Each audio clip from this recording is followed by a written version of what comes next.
आया जी। Hello, yes sir. Sound आ रहा है ना? Yes sir. Yes sir, sound आ रहा है। यस सर, साउंड आ रहा है। कोई अनिकेत नाम का बच्चा इंटर करने का ये कर रहा है, सेक्शन नहीं लिखा है। जानते हो लोग इसको? सर उसमें फ्लैग ये सर मेरे ख्याल से वो 9th A है, 9th A का है। 9th का है, तब उसको क्या जरूरत है यहाँ पे? तो रिमूव कर देते हैं, रुको। चलो हटाओ।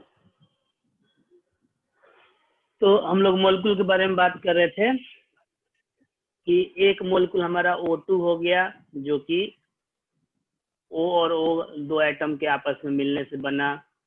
दूसरा हमारा मोलिक्यूल हो गया H2O। H2O कैसे बना है? तो ऑक्सीजन का एक एटम कंबाइन होता है हाइड्रोजन के दो एटम से। एक तरफ ये हो गया और एक तरफ ये हो गया, तो ये भी आपको मोलिक्यूल है और ये भी मोलिक्यूल है। अब इन दोनों में अंतर क्या है? ये जो O2 दिख रहा है और ये जो H2O दिख रहा है, इन दोनों में अंतर स्ट्रक्चर से आप देखो, इसमें दो एटम ऑक्सीजन के, यानी एक ही एलिमेंट के दो एटम है, और इसमें क्या है, H2O में डिफरेंट एलिमेंट के एटम दिए हुए हैं। तो मोलिक्यूल, हाँ, मोलिक्यूल जो है वो दो टाइप का होता है। एक बोलते हैं एलिमेंट्री मोलिक्यूल और दूसरा बोलते हैं कंपाउंड मोलिक्यूल। यानी जो एलिमेंट का मोलिक्यूल है, जैसे ये हुआ एलिमेंट का मोलिक्यूल हो गया, तो उसको एलिमेंट्री मोलिक्यूल बोलते हैं, और जो कंपाउंड का मोलिक्यूल हुआ उसको कंपाउंड मोलिक्यूल बोलते हैं। इसको होमो एटॉमिक मोलिक्यूल भी बोलते हैं। होमो मतलब सिमिलर होता है, सेम। तो सिमिलर एलिमेंट का एटम है, इसलिए इसको होमो एटॉमिक मोलिक्यूल बोलते हैं, और इसको बोलते हैं हेट्रो एटॉमिक मोलिक्यूल, क्योंकि इसमें डिफरेंट एलिमेंट के एटम है। क्लियर हुआ? Yes sir. मोलिक्यूल कितने टाइप के होंगे? सर दो टाइप के। पहला होमो एटॉमिक या एलिमेंट्री मोलिक्यूल, दूसरा हेट्रो एटॉमिक और कंपाउंड मोलिक्यूल। ओके, तो अब हाँ, अब देखते हैं हम लोग ये नंबर ऑफ एटम्स किसी मोलिक्यूल में कितने हो सकते हैं। जैसे कि अब आपको स्क्रीन पे देखो, एक O2 दिख रहा है ना, या H2, N2, O2, O3, उसके बाद और हम लिखते हैं कुछ जो आपके स्क्रीन पे नहीं होगा, P4, S8, ठीक है। ये लिख देते हैं एक और हम लोग बहुत पॉपुलर कंपाउंड का मोलिकुलर फॉर्मूला, H2SO4। अब आप बताओ इसमें N2 में कितने एटम हैं? दो है। O2 में दो है सर। दो। O3 में, ओके, O3 में 3, P4 में 4, S8 में 8, और इसमें सर 2 हाइड्रोजन और 4 ऑक्सीजन का है। अच्छे से गिन के बताओ, सारा जोड़ के। सर 7। 7, very good. 4 ऑक्सीजन के, एक सल्फर के और 2 हाइड्रोजन के, टोटल जोड़ के 7। तो ये जो नंबर ऑफ एटम्स होता है, ध्यान से सुनो, the number of atoms constituting A molecule, यानी कि किसी मोलिक्यूल में जितने नंबर ऑफ एटम्स होते हैं, जितने एटम से मिलके वो मोलिक्यूल बनता है, that number is called atomicity of that molecule. यानी इसका एटोमिसिटी कितना हुआ? 7। N2 का स्क्रीन पे पॉइंटर दिख रहा है ना? 2। O2 का 2। O3 का 3। P4 का 4, S8 का 8, H2SO4 का 7। तो जिसमें अगर दो, कम से कम दो तो होंगे ही एटम, तो 2 होंगे तो डाई एटॉमिक, 3 होगा तो ट्राई एटॉमिक, 4 होगा तो टेट्रा एटॉमिक। इसलिए 2 के बाद को सारे को हम लोग पॉली एटॉमिक बोलते हैं।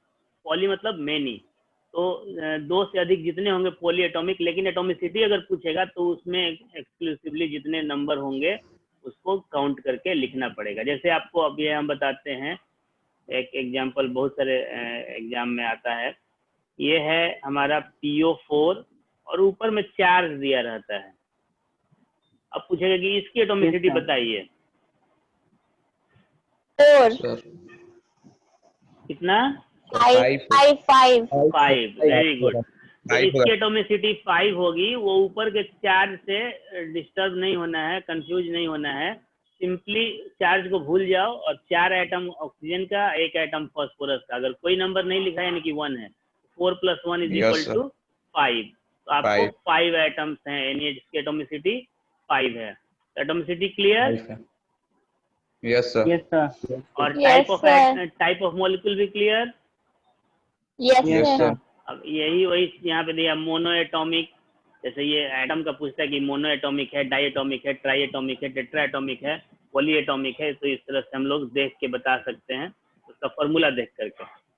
कंपाउंड का मॉलिक्यूल हम लोग डिस्कस कर ही लिए, है ना। जैसे अब ये वाटर है तो वाटर का फॉर्मूला H2O होता है। रेशियो और by mass 1/8, ratio by number of atoms 2:1। तो ये सबको याद करना होगा? नहीं, समझने का चीज। जैसे अमोनिया, अब इसका फॉर्मूला देखोगे तो समझ में आ जाएगा। अभी फॉर्मूला हम लोग पढ़ेंगे आगे। जैसे अमोनिया का फॉर्मूला है, केमिकल फॉर्मूला NH3, ठीक है। तो इसके कंबाइनिंग एलिमेंट कौन कौन हो गए? तो नाइट्रोजन और हाइड्रोजन हो गए। नाइट्रोजन और हाइड्रोजन। ओके, अब आते हैं नंबर। पहले number of, ratio by number of atoms देख लेते हैं। तो नाइट्रोजन का 1 है और हाइड्रोजन का 3 है। तो नहीं, अमोनियम का NH4 होता है, अमोनिया का NH3 होता है। तो 1:3 हो गया, ठीक है। अब नाइट्रोजन का एटॉमिक मास 14 होता है और हाइड्रोजन का 1 का 1 होता है। तो ये 3 है तो 3, तो 14:3। तो याद नहीं करना है, ये अपने आप फॉर्मूला जब लिखेंगे ना तो ये सारा अपने से बन जाएगा, में कोई रॉकेट साइंस नहीं। चलो आगे देखते हैं हम लोग, थोड़ा जल्दी जल्दी चल रहे हैं हम लोग। स्ट्रक्चर ऑफ सम मॉलिक्यूल्स, जैसे मॉलिक्यूल्स होते हैं तो इसके स्ट्रक्चर भी होते हैं। हालांकि स्ट्रक्चर आगे पढ़ने से। CO2, तो कार्बन की वैलेंसी 4 होती है और ऑक्सीजन की 2 होती है। तो दोनों तरफ ऑक्सीजन एक एक जुड़ गया तो कार्बन का चारों वैलेंसी सेटिस्फाई हो गया और ऑक्सीजन का दोनों वैलेंसी सेटिस्फाई हो गया। तो ये अगर 2 एलिमेंट का बॉन्डिंग होता है तो इसको डबल बॉन्ड दिखाते हैं। तो ये कार्बन का स्ट्रक्चर हो गया, 3 डायमेंशनल स्ट्रक्चर दिखाया गया है। ये HCl का हो गया, हाइड्रोक्लोरिक एसिड का। हाइड्रोजन की वैलेंसी 1 होती है, क्लोरीन की वैलेंसी 1 होती है। वैलेंसी किस बला का नाम है? तो थोड़ा सा बता देते हैं यहाँ पे। केमिकल रिएक्शन में क्या होता है? जैसे मान लो कि हम लोग लिखते हैं कि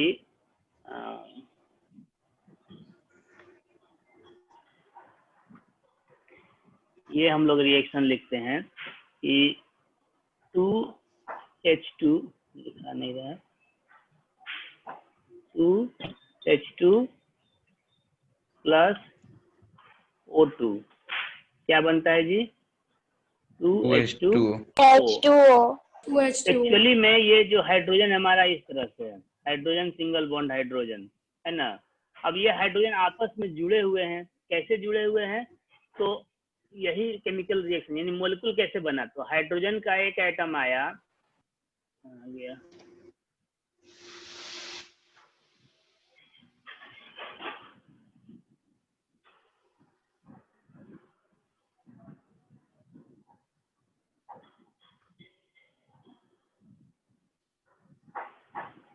हो गया।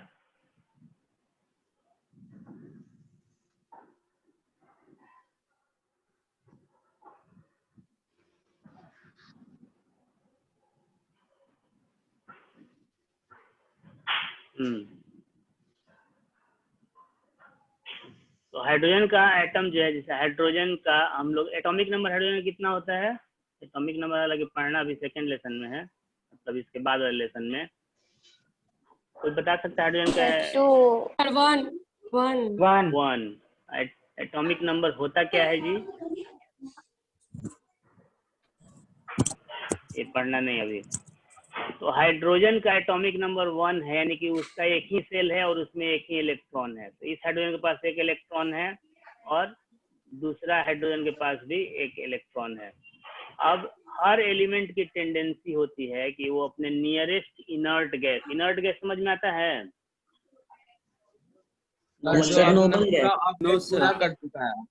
पिछले बार हम बताए थे पीरियोडिक टेबल का एक ऐप के बारे में, उसको इंस्टॉल किए थे तुम लोग?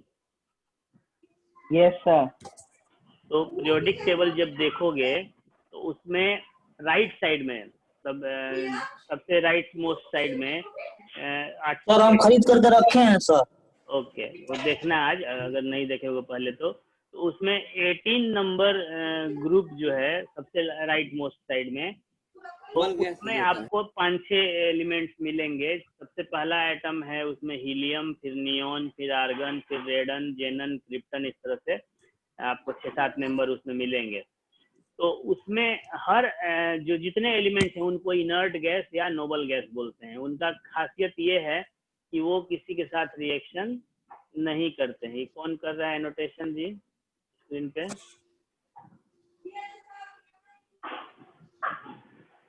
तो वो किसी के साथ रिएक्शन नहीं करते हैं। तो रिएक्शन नहीं करते हैं तो हर एलिमेंट चाहता है कि हम भी उसी की तरह से बन जाए। तो हाइड्रोजन का एटॉमिक नंबर है 1 और उसका जो नियरेस्ट इनर्ट गैस है वो है हीलियम, इसका एटॉमिक नंबर है 2। तो हाइड्रोजन चाहता है कि हम हीलियम की तरह बन जाए। इसके लिए क्या करना पड़ेगा इसको?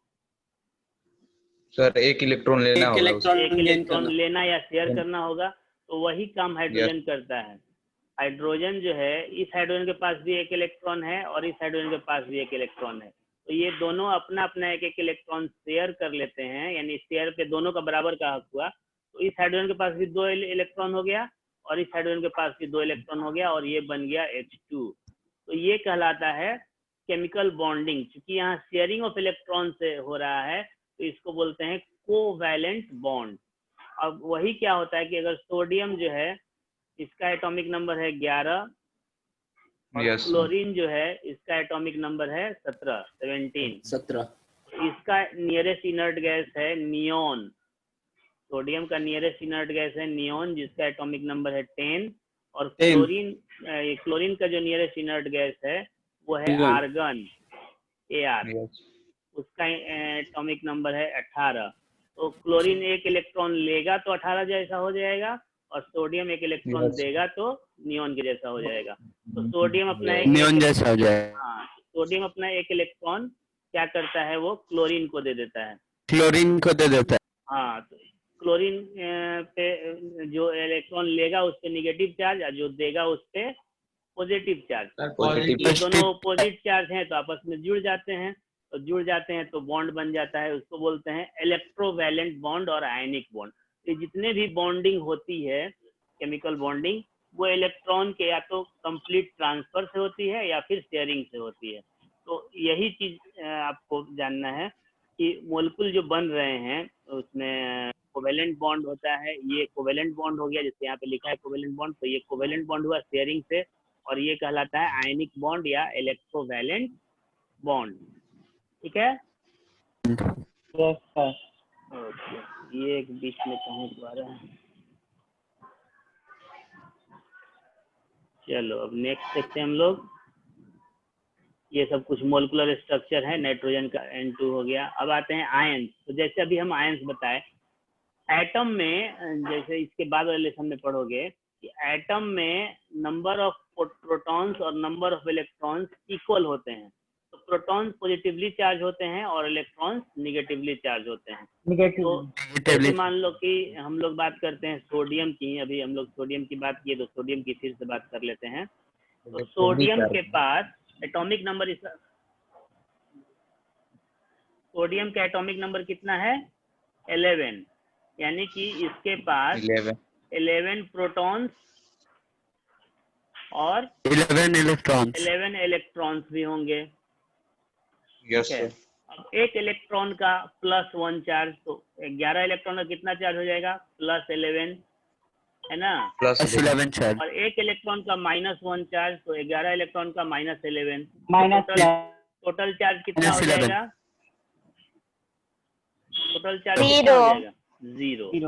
लेकिन अब यही सोडियम अगर एक इलेक्ट्रॉन दे देता है अपना किसी को, जैसे एक इलेक्ट्रॉन दे दिया, अब क्या हो जाएगा? इसके पास प्रोटॉन कितने होंगे? +1 चार्ज, 11 प्रोटॉन, है ना? इसका चार्ज कितना होगा? इलेक्ट्रॉन +11, और इलेक्ट्रॉन कितने होंगे? तो 10 ही होंगे, 10 इलेक्ट्रॉन, है ना? तो इसका चार्ज कितना हो जाएगा? -10। तो टोटल चार्ज क्या हो जाएगा? +1 +1। तो One. अभी जो आपका सर यही इसका वैलेंसी है। बता रहे हैं वही चीज। तो यही अब आपको जो सोडियम जो था यहाँ पे इस पे चार्ज 0 था, यानी कि इलेक्ट्रिकली न्यूट्रल था, कोई चार्ज नहीं। लेकिन जैसे ही ये एक इलेक्ट्रॉन दिया किसी को तो इस पे चार्ज जनरेट हो गया। अब ये सोडियम नहीं लिखा करके Na+ लिखाएगा, Na प्लस हो जाएगा। तो इसको बोलते हैं प्लस। कैटायन, ठीक है। और यही सेम चीज अगर क्लोरीन Yes, जो sir. है Yes, sir. एक इलेक्ट्रॉन ले लिया किसी से, तो इस पे क्या हो जाएगा, क्लोरीन, और इस पे एक माइनस चार्ज आ जाएगा, तो ये कहलाएगा एनायन, ठीक है। anion. तो आपको Yes, sir. समझना ये है कि atoms are electrically neutral, but when an atom loses or gains one or more electrons, it becomes electrically charged. इससे बोल रहे हैं, सुनो, atoms are electrically neutral because they have equal number of positively charged protons and negatively charged electrons.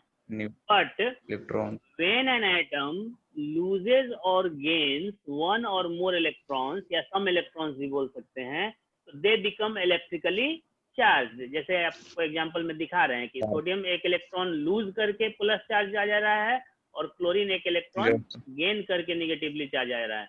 तो so the atom becomes that now the atom does not call as atom, that is called as ion, ION, ion. तो अब ion दो type के होते हैं हमारे, पहला type हो गया कैटायन और दूसरा टाइप हो गया अनायन। तो positively charge ions are called cations, जैसे पॉजिटिवली चार्ज सोडियम है तो इसको कैटायन बोलते हैं, and negatively charge atoms are called ions are called anion. Clear हुआ? Anions. Yes, sir. ओके, तो No, अभी sir. No sir. अब आगे देखते हैं हम लोग। तो आपको कुछ आयन्स होते हैं जिन पे कि सिंगल एटम होते हैं, जैसे कि मान लो कि आप लिखते हैं एक सेकंड, जैसे आप लिखो Na+, है ना, यस सर। एटम है इसमें, K+, सिंगल एटम है इसमें, Al3+, Yes, sir. Single atom है, चार्ज भले 2 या 3 है लेकिन एटम तो सिंगल ही है, तो ये सिंपली आयन्स कहलाते हैं। लेकिन जैसे अब हम लोग लिखते हैं NH4+, Yes, sir. NH4+ जब लिख रहे हैं तो आपको इसमें सोडियम नाइट्रोजन का भी एटम है और हाइड्रोजन का भी एटम है, तो this is called polyatomic ion. इस तरह से आप O2- देखो तो ये क्या हो गया, सिंगल एटॉमिक आयन। आपको Cl- लिखते हैं तो ये भी सिंगल एटम है, लेकिन SO4 अगर लिखते हैं, SO4 पॉलीएटॉमिक 2- तो ये हो गया पॉलीएटॉमिक आयन। तो पॉलीएटॉमिक में और सिंगल एटम आयन में समझ में आ गया अंतर कि अगर सिंगल sir. एटम पे चार्ज हुआ तो सिंगल सिंपली आयन कहलाएगा, कैटायन या आयन, और अगर पॉजिटिवली मल्टीपल एटम्स के ऊपर चार्ज होगा तो पॉलीएटॉमिक आयन्स कहलाएगा। तो हम लोग का जो फॉर्मूला बनेगा, केमिकल फॉर्मूला, ये इसलिए पहले बताया गया, केमिकल फॉर्मूला लिखना हम लोग को जब सीखे तो आसान हो। तो टाइम भी आज खत्म ही होने वाला है, लेकिन हम लोग देखते हैं, पहले कुछ आयन्स है उसके सिंबल्स देख लेते हैं। तो ये आपको जैसे एल्युमिनियम है Al3+, कैल्शियम है Ca2+, ये अब कॉपर जो है इसके 2 टाइप के आयन होते हैं, एक वैलेंसी 1 वाला और एक वैलेंसी 2 वाला। अच्छा, वैलेंसी बीच में रह गया कि क्या हो रहा है, तो जो जितने कोई एलिमेंट अपने नियरेस्ट इनर्ट गैस के जैसा बनने के लिए जितने इलेक्ट्रॉन का Yes, या तो लूज करेगा या गेन करेगा या शेयर करेगा, तीनों चीज में से कोई एक चीज कर सकता है, या तो लूज करेगा Yes. या तो गेन करेगा या फिर शेयर करेगा। तो जितना नंबर ऑफ इलेक्ट्रॉन को लूज, गेन या शेयर करेगा, that is called its valency. जैसे सोडियम का भी हम लोग देखे कि एक इलेक्ट्रॉन देगा, लूज करेगा, तो उसकी वैलेंसी +1 होगी, जो देगा उसकी वैलेंसी +1 होगी। और क्लोरीन एक इलेक्ट्रॉन ले सकता है, लेकर के स्टेबल होगा, तो उसकी वैलेंसी -1 होगी। जैसे यहाँ पे आप दिख रहा है Cl के ऊपर -1। वैलेंसी कैसे निकालते हैं? वही तो बता रहे हैं अभी, सीखो। जैसे ऑक्सीजन है, कैसे निकालते हैं देखो, फटाफट अभी हम लोग सीख लेते हैं इसको। ऑक्सीजन है, उसका एटॉमिक नंबर कितना होता है? 8. 8 होता है। अब इसका नियरेस्ट इनर्ट गैस जो है वो है नियोन। आप पीरियोडिक टेबल याद रखना पड़ेगा इसके लिए। तो ऑक्सीजन को नियोन जैसा बनने के लिए कितने इलेक्ट्रॉन की कमी हो रही है? दो। अधिक दो। हो रहा है। तो कमी हो रही है 2 दो। की, अधिक नहीं हो रहा है। तो इसकी वैलेंसी 2 होगी। ऑक्सीजन की वैलेंसी कितनी होगी? 2। टू। वो प्लस माइनस उस पर डिपेंड करेगा कि वो लूज करेगा या गेन करेगा। ये यहाँ पे गेन करेगा। गेन करेगा, तो इसलिए सर, 2 minus। -2